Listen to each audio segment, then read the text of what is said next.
네, 벌써 이번 주 금요일까지 왔네요. 외신 브리핑 전해드립니다. 참, 이 재정절벽만 아니면은 전 세계 유동성 환경도 그렇고, 유럽 증시 분위기도 그렇고, 자, 코스피 진짜 재정절벽만 해결되면 12월에 한 2100까지 가도 이상하지 않을 상황인데요. 이 재정절벽이 생각보다 좀 쉬운 이슈는 아니죠. 자, 먼저 유럽 소식부터 오늘 시작을 합니다. AFP 통신 보시죠. 우리 시간으로 어제 저녁 유럽중앙은행의 통화정책 회의가 열렸었죠. 이번에 금리는 동결이 됐지만 어느 정도 예상이 됐던 일이고요. 대신 사진에 보시는 마리오 드라기 총재는 통화정책 회의 후 기자회견에서 유로존의 경제 전망, 내년, 내후년에 대해서 상당히 부정적인 입장을 드러냈습니다.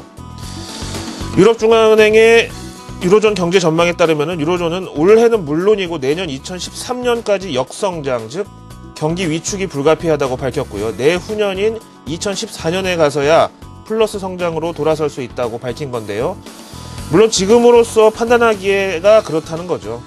지금 현재로서 보기에. 근데 아무튼 이는 투자자들로 하여금 또 한 번 역설적인 해석, 그러니까 경제 전망을 저렇게 어둡게 본다는 것은 ECB가 이를 알고도 그냥 가만히 있을 수는 없을 것이다. 이르면 내년 초에 추가 금리 인하 가능성이 있다라고 받아들이면서 유로화 그리고 유럽 증시 동반 강세를 나타냈다는 내용입니다. 참 이런 거 보면은 전 세계에서 제일 똑똑하고 많이 배운 사람들이 모여있다는 금융시장인데 이렇게 유럽 중앙은행장이 기자들 앞에 나서서 앞으로 최소 1년 이상은 경기 침체가 보증돼 있다라고 밝히는 이 뉴스를 보고 유로존 주식과 이 채권 그리고 유로화 매수가 몰린 현상은 그냥 단순히 비이성적이라고 해야 될까요? 아니면은 왜 우리 주변에서 보면 의사들이 최대한 부정적인 시나리오로 얘기해 놓고 나중에 그거보다 결과가 좋으면 서로 다행이지 않냐는 식의 ECB가 이렇게 좀 엄살을 부린 게 아니냐, 아니면 이런 식의 이 의중이 있지 않느냐, 이걸 꿰뚫어봤다는 차원에서 이 트레이더들이 확실히 영리하다고 봐야 될지 저도 좀 헷갈리는 상황입니다. 어쨌든 현실에서의 반응은 나쁘지가 않았다, 이렇게 말씀을 드리겠습니다. 자, 재정절벽 오늘도 외신에서 이걸 빼놓고는 얘기가 안 됩니다. 월스트리트 저널 보시죠. 요 제목이요. 운전하시는 분들은 다 잘 아시겠습니다만은 자동차 이 사이드 미러에 사물이 보이는 것보다 가까이 있습니다. 요 표현이랑 비슷하잖아요. 저도 그렇고 우리가 모두 알고 있기로는 이 재정절벽 협상은 올 연말, 그러니까 12월 31일이 데드라인이라고 알고 있는데요. 이 월스트리트 저널 컬럼에서는 그렇게 많이 남지가 않았다라고 그림과 함께 경고를 합니다.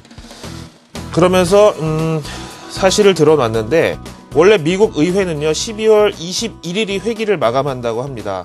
그러기 위해서는 늦어도 12월 17일까지는 의회에 안건이 상정이 돼야 마지막 날인 21일 표결이 되든 처리가 되든 한다고 이렇게 나와 있고요. 근데 또 보니까 오바마 대통령이 12월 17일 하와이에 가는 일정이 잡혀 있다네요. 지금 이런 상황에서 설마 가족끼리 놀러 가는 건 아니겠지만은 어쨌든 이제 남겨진 시간은 공식적으로 한 열흘 남짓이라는 설명입니다. 하지만 우리나라의 경우처럼 회기 중이 아니더라도 정말 긴급한 상황, 그러니까 전쟁이 나서 긴급 예산을 편성해야 된다든지 아니면 예전 우리나라 경우처럼 대통령 탄핵안이라든지 이런 이머전시 상황에서는 국회의장 권한으로 임시회를 열 수도 있죠. 근데 이런 상황은 정말 피해야 됩니다. 왜냐하면은 축구에서 보면은 인저리 타임이라고 해서 왜 공식적인 경기 시간 다 끝나고도 중간에 조금씩 이 시간 손해본 만큼 심판이 임시로 좀 더 하라고 놔두는 시간이 있잖아요. 근데 이런 시간에 지고 있는 팀 입장에서는 이 시간이 진짜 얼마나 지옥 같겠습니까? 그래서 만약에 21일을 넘기면 그래도 처리 가능성이 없는 건 아니지만은 시장이 정말 큰 혼란을 맞이할 수도 있다라고 말씀을 드리겠습니다. 자, 그리고 밑에 자세한 정보 좀 보시면은요. 만약에 12월 31일까지 이걸 처리 못하고 내년으로 넘어가면 이게 더 큰 혼란이 온다고 말을 하고 있는데, 예를 들어서 미국의 금융소득 종합과세의 경우는요, 우리나라처럼 부부 합산 4천만 원까지 비과세 이런 게 아니고 그냥 헤드카운트로 15% 과세인데, 그나마도 지금 이 부시 텍스컷 때문에 올해 말까지는 완전 비과세입니다. 근데 재정절벽 해결안이 없이 내년 1월 1일이 되면은 당장 이 금융소득 종합과세가 현행 0에서 43.5%까지 과세가 올라갈 수도 있다니까 이건 엄청난 거죠. 자, 그래서 시간이 생각보다 많이 남지 않았다 라는 내용을 전해드리겠습니다. 그 밑에 속보 비슷하게 올라온 거 보니까 어제 오바마 대통령과 존 베이너 하원 대변인이 전화통화를 하면서 좀 다퉜다고 하죠. 안 좋은 얘기도 오고 갔었다고 하는데, 이 보좌진들이 다시 한번 이 협상을 성사시키려고 지금 물밑 작업을 하고 있다는 내용까지 올라와 있네요. 자, 그렇다면 이렇게 안 좋게만 봐야 되는 건지 또 시장 관점의 외신을 하나 보시겠습니다. 미국의 경제 종합 매체 머니 모닝은 다음과 같은 제목의 컬럼을 올렸는데요. 보시죠. 오는 12월 12일에서 13일, 그러니까 다음 주 수요일과 목요일 양일간에 걸쳐서 열리는 올해 마지막 FOMC에서 연준은 오퍼레이션 트위스트 연말 종료에 대비해서 추가 채권 매입 계획을 발표할 것이라는 이런 내용. 이미 어제 우리 외신 브리핑에서 로이터 통신 단독 보도 내용을 전해드렸었죠. 그래서 현재로서 예상 규모는 지난 QE3 월 400억 달러보다 더 큰 월 450억 달러로 역시 기한은 오픈, 그러니까 무기한으로 설정될 것이라는 내용입니다. 이로써 QE3에서 MBS, 우리말로 모기지 담보부증권 매월 400억 달러 매입하죠.